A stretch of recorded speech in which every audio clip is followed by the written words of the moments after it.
we are. Amen. Does everybody say pre-decided? We have pre-decided who we are because we know who we are, because we know who God is, right? He says, I am the great I am. So we know what He has called us out. We know who we are in Christ. And what does it mean to pre-decide? Well, we understand that as followers of Jesus, our decisions are incredibly important. Everybody agree with me? Our decisions are incredibly important. We know that the direction of our life is determined by the quality of our decisions. And if you don't know that by now, listen, I have learned a few things. Okay, I think we all have, right? The quality of our life is based on the decisions that we make today. And I love this next quote, so I put it in your notes. We make our decisions, and our decisions make us. We said it last week, right? We make our decisions, and our decisions make us. Right? I use myself as an example. I am what I eat. If I eat healthy, I'll be healthy. If I eat junk food, I'm not going to be healthy. I'm not going to feel good. Right? And you can put that into anything, not just that. Okay? We make our decisions, and our decisions make us. The problem is that many of us, I told you guys, this is a sermon series for me. Y'all are just along for the ride. Hope it helps you. I need this. I'm preaching to me. But the problem is many of us, we're not really good decision makers. I'm not always a good decision maker. Does anybody make those decisions all the time? If so, you are excused. You got to pass. You can leave. No, we don't, right? Sometimes we make bad decisions. So what we're doing, instead of waiting for a moment in the future when we're faced with a situation that we know we're likely to face, instead of waiting for that moment and that time in the future, we try to decide right now. Not wait to decide then, but to decide right now what we're going to do in that situation. We're pre-deciding. Right? God is the great I am, right? I said, God is the great I am. If you put the little round I am up there, God is all of these qualities and more. And this is what we're going to be. This is what we're going to be. Start at the left, right? Ready? I am ready. Say it with me. I am ready. I am consistent. I am devoted. I am generous. I am faithful. I am a finisher. And we know that this is what God has called us to do because He is these things. Right? So last week we talked about I am ready. We are ready when the devil comes our way. We got to be ready, right? We know he's going to tempt us. We know he's going to throw those things at us. And we have to be ready because we know he's coming. And today we're going to talk about being consistent. And hopefully we're going to get to talk about devoted. I'm going to have to hurry, I know. Today I want to show you the most important spiritual quality that has the greatest potential to impact your life. We all struggle with this one. Don't even lie. Don't even lie. This quality is absolutely and completely the key to your spiritual strength, the key to your ministry impact. This key is the key to your physical health. It's the key to your relational intimacy. It's the key to your financial potential. This quality is the key to accomplishing your goals. This quality has the potential to impact your entire life, and it's your consistency. Everybody say consistency. Your consistency has more potential to impact your life than you would ever imagine. And many of you are saying, well, I messed up then, right? I'm screwed, right? Because so many of us are incredibly inconsistent. Am I the only one that sometimes is inconsistent? Right. We're inconsistent with what we eat. We're inconsistent with our desire to exercise. Anybody miss the gym this week? Yeah. We're inconsistent in reading our Bible or our prayer time. Hey, I struggle too. I'm not a superhuman. I struggle too. You know, we can't even get to places on time sometimes. I have PT twice a week, and if I'm 9 minutes late, I can't go in. 9 minutes. And I have been close, and I have been over 9 minutes, and be like, I tried. Or like, nope, sorry, you got to reschedule. We all struggle, right? We all struggle with consistency. The only thing sometimes that we might say we're consistent at is being inconsistent, right? I'm consistent at being inconsistent. Sometimes we have really good intentions, but our follow-through isn't there, right? If you find yourself wanting to do spiritual disciplines or wanting to take care of your life or wanting to be an encouragement to someone, and yet you're very inconsistent, I find strange comfort in knowing that the guy who wrote a big portion of the New Testament, you know, guess who that is? Found himself battling with inconsistency. And if you know me, if you know, you know. I'm a Paul lover. I love Pauline theology. I love the epistles. I love Paul. I think his writings are so applicable for the church. And they just hit me right here. Paul is he is my favorite writer of the Bible. But do you know what he said in Romans 7:15? I find comfort in this. He said, I don't really understand myself. For I want to do what is right. Anybody there? Oh God, I want to do what's right. I do. But I don't do it. Instead, I do what I hate. I want to do what's right, but I can't. I want to do what's good, but I don't. I want to do what's wrong. I don't want to do what's wrong, but I do it anyways. Anybody ever find yourself there? Well, so did one of the greatest apostles of the Bible. Yeah, it's okay. We're all human. Paul was human. We're human. We all struggle with doing things that we shouldn't do and not doing the things that we should do. In fact, he says in a different scripture, the things that I do not. The things I know to do, I do not. He talks about this more than once, right? And I can relate to that. If you know that consistency matters, but you find yourself often inconsistent and you're tired of having good intentions, am I the only one that's got some good intentions? That you fall short again and again, this is for you. And what we're doing today is we are pre-deciding. Here's the key. It's not on your own, but it's with God's help that you are consistent. I can't do it. If I couldn't have done it, I would have already done it. If I could do it in myself, I would be perfect.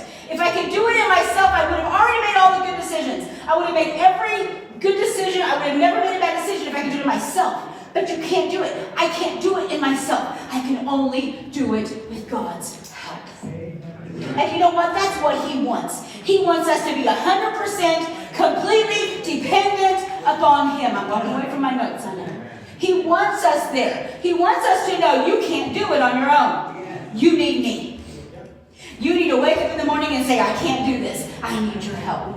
But you know what we do? We wake up every morning, we rush, we make our coffee, we make our lunch, we head out the door, we take kids to school, we go to work, and we're like, we can do this, I got this.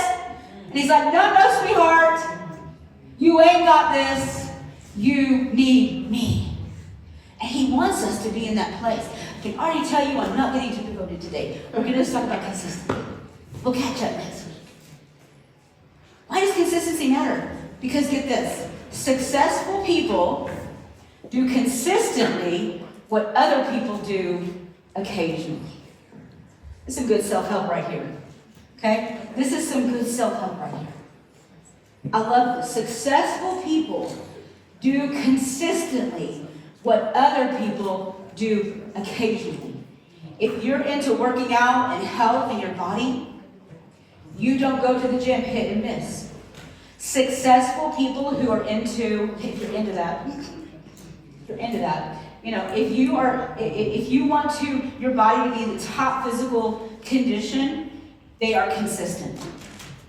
They don't hit and miss. They get up early. I know Des and Melissa and some of these girls, they have to get up extra early before work because they want their bodies to be fit. They want to be healthy. And they go to the gym early. Like, well, I don't have time for that. I have to work. I know. But you have to get up early. Like, well, I don't have time to read my Bible in the morning. Yeah, the Bible takes 5 minutes to get a scripture and a prayer for the day. 5 minutes. You might have to wake up 5 minutes early. Right? You might say, well, I want to get out of debt. I'm tired of living paycheck to paycheck. We talked a little bit about that last week, right? Well, I might have to save an extra $50 on my paycheck and not go through Dutch Brothers. Sorry, I'm hitting this hard a little bit. I'm hitting this hard. Maybe I got to say no to Amazon this week. Maybe I got to say no to that impulse purchase that I purchased at Dillard's. Y'all remember that last week? Maybe I got to say no. Maybe I got to save an extra $50. And I got to save it back. Whatever it is, successful people who are successful in doing these things, they consistently do what some of us do occasionally. A good example is Daniel. He was consistent. He was morally consistent, relationally consistent, spiritually consistent, and consistent as a leader. We all know that, right? We've talked about Daniel a lot. I like to talk about Daniel. In about 605 BC, this is about 18 years after the evil Babylonians destroyed Jerusalem. They came in there, the government abducted a lot of really young boys, usually around the age of 12, and their sole purpose was to indoctrinate them. They would bring them in and they would feed them the king's food. They would educate them. They would say, these are our values. This is what is important to us. And they would indoctrinate these young men. But Daniel was one of these men that he chose. But he stood out from all of the rest of the young men. And they said, this guy could be a future leader, right? He stood out to King Darius because he displayed an unusual consistency. So even back then, people had the tendency to be inconsistent, but not Daniel. He was consistent in everything that he did. And they saw that. The leaders saw that. You see, consistency is contagious. It's attractive. It builds great leaders. Sometimes I look at my own self. I already have fallen off the wagon because I was like, this year, remember me saying I was going to be intentional this year. I'm going to do social media posts. I'm going to do better about communication and sermon series stuff. And I'm doing okay, but I've already noticed I've not been posting on social media as much. I hate social media. And I'm not like doing all the little things that I need to do along with it. So already, like, as a leader, I want to be more consistent. I want, as a leader, you to see consistency in the things that I'm doing. And Daniel was that kind of leader, and he stood out. He was always responsible. He was always and completely trustworthy. And what do you need to have those qualities? You need to have consistency. You see, the enemies, though, didn't like Daniel, and they tried to find something against him. They're like, let's find some dirt on this guy. Maybe he's got an old girlfriend that'll talk, right? Maybe we can find a social media post that will, like, share some good stuff, right?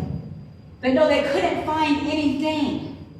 They couldn't find anything to attack him. So they go to the king and they say, hey, king, we got an idea for you. Because they knew there was one thing that he did consistently, right? He prayed 3 times a day in his apartment. And they said, king, we got an idea for you. We're going to, listen, you are the king, you are the man, and everyone should have to only pray to you. So we want you to issue a decree that if anyone prays to God besides you, any God besides you, in 30 days, we'll throw them into the lion's den. So the king agrees, that's a great idea. That's a good idea. I am the man, right? And so what do you think Daniel did? He was faithful and he was consistent. Even in that situation, he didn't back up, right? He didn't back up. He knew that God would provide for him. So in Daniel 6:10, and I did put the scriptures on your handout today, so you can always go back and refer to those if you want. So watch the consistency in his relationship with God. When Daniel learned that the law had been signed, he went home and knelt down as usual in his upstairs room. It didn't stop him from being consistent. The decree didn't hinder him one bit. And with the windows open towards Jerusalem, he prayed 3 times a day, just like he had always done, giving thanks to God.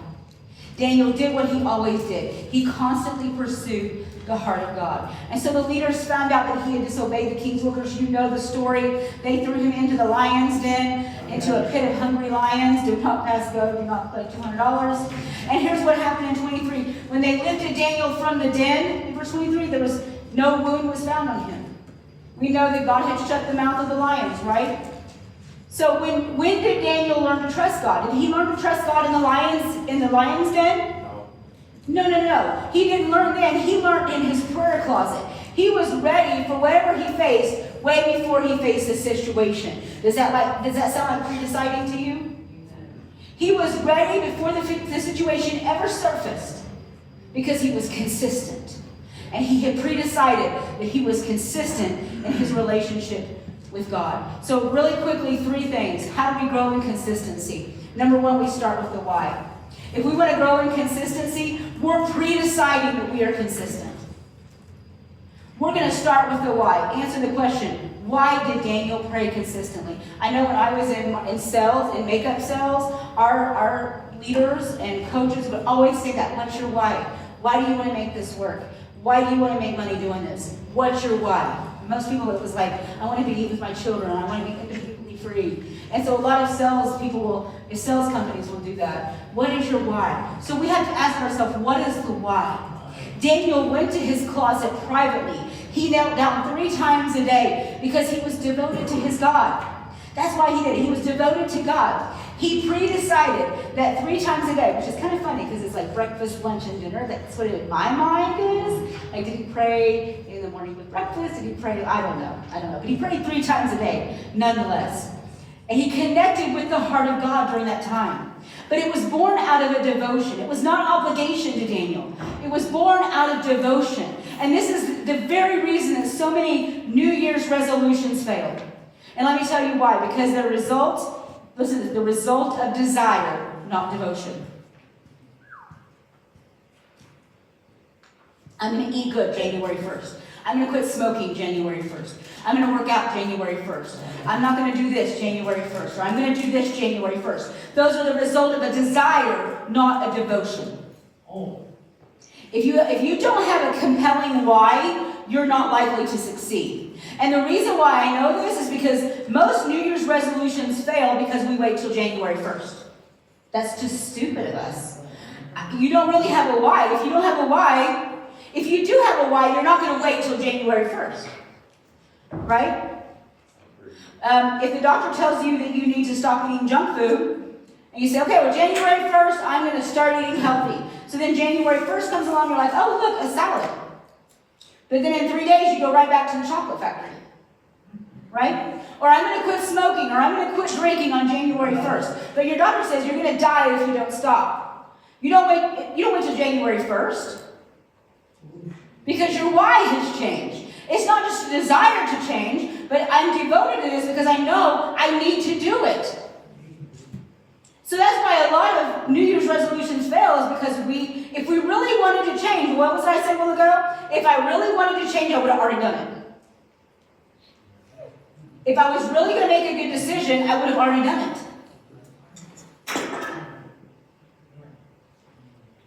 What's your why? What moves it? Moves you from desire to devotion. And I'm not talking about willpower, I'm talking about why power.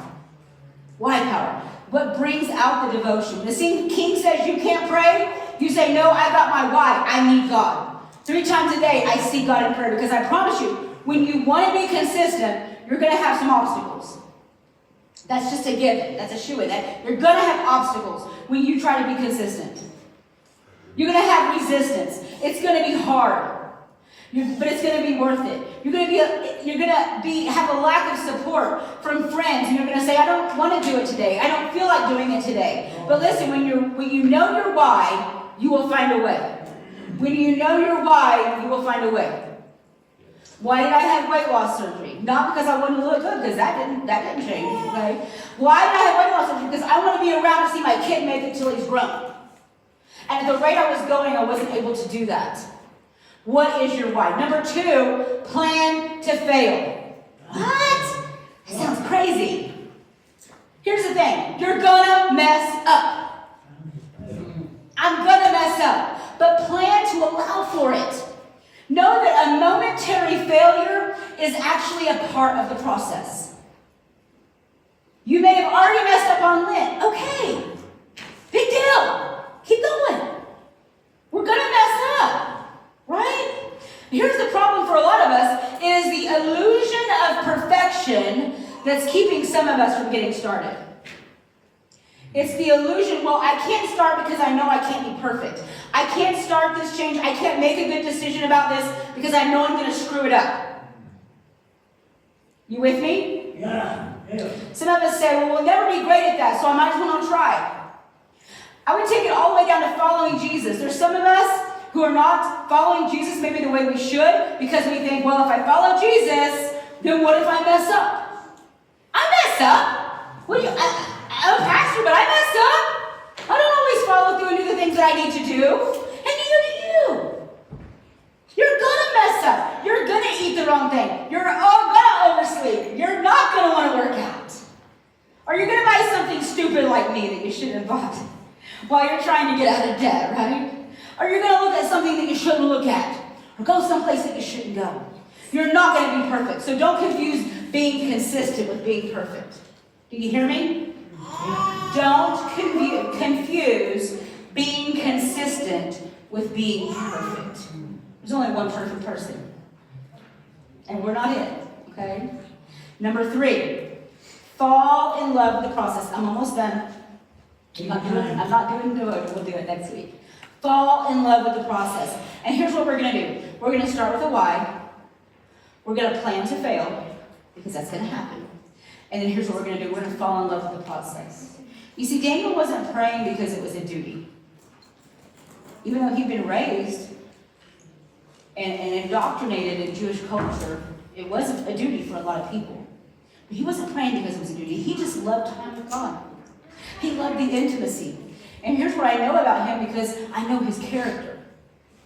He wasn't saying, hey, if I'm all this stuff, I'm going to get promoted. He was just consistently living his life in a way that honored God. He wasn't even trying to keep himself alive, obviously. Okay? He loved spending time with God. And here's a mistake that so many of us make, is we obsess about the goal. You know, if it's a weight issue, you're like, I got to be this, I got to be this, I got to be this. You know, or if you're trying to quit a bad habit, this is what my goal is. This is what my goal is. Or I'm trying to work out every single day, or I'm trying to work out 5 days a week. Or I'm trying not to spend money that I don't need to be spending. And we're so focused on the goal. The goal is so far out there in the future that the path is often more difficult and the road is often windy.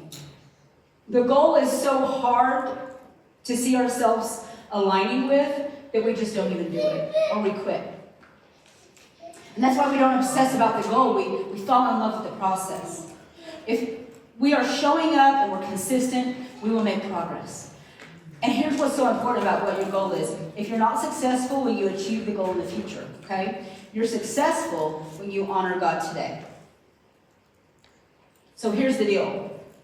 If I mess up, I mess up. God, I messed up today. But what have I learned from you today, God? What have I learned from you? You know what? I made a bad decision, but I learned that I can't do this on my own. I learned that I need your help. And so I know that I'm going to pray next time, and I'm going to try to do my best, but if I don't, and I fail, I'm going to just trust the process. And I'm going to enjoy the process because you are guiding me and you are teaching me. No, maybe I'm not praying or reading my Bible or worshiping as often as I should. But then when I do find that consistency, I'm going to savor it. And I'm going to remember the way I felt when I made a good decision. Does that make sense? I'm going to remember the way it felt when I said no to something I should have said no to. I'm going to remember the way I felt when I abstained from something that I knew I should abstain from. And I'm going to just enjoy the process. I'm not going to hyper-focus on the goal. Do we need goals? Yes. Are goals important? Yes. But I'm gonna ask what my why is. I'm going to plan to fail because it's going to happen. But most of all, I'm going to enjoy the process. I'm going to trust the process because what's happening is God is working on me on a daily basis. He's sanctifying me. Paul says, I die to sin daily. I die to my flesh daily. I heard something the other day. See if I can mess it up. It said the Bible is not a self-help book. It's a die to self book. It's not a self-help book. It's a die to self book. And every day, God, you are teaching me to die to the things that I shouldn't be focused on. You're teaching me to die to lustful, fleshly pleasure. And you're teaching me to align myself with the values that you have. And that's what these 8 values that we're talking about in this series are, right? This is what we're going to do. I'm going to be consistent. No, I'm not going to be perfect at it. I'm going to fail. But God, I'm going to enjoy this journey of you showing me and you teaching me how to be consistent. Stay with me this morning.